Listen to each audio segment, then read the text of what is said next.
बेटी मर चुकी है गगन, उसे भूल जाओ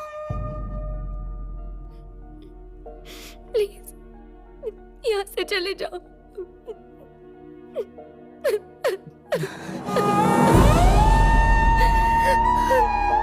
अगर ऊपर वाला हमें आंसू देता है तो उसे पूछने की वजह भी देता है। खुल के रो लो।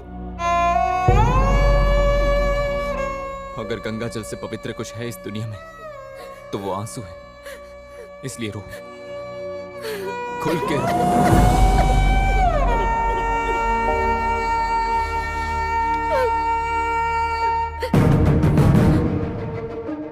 अब तुम्हारी आंखों से मैं एक आंसू नहीं निकलने दूंगा।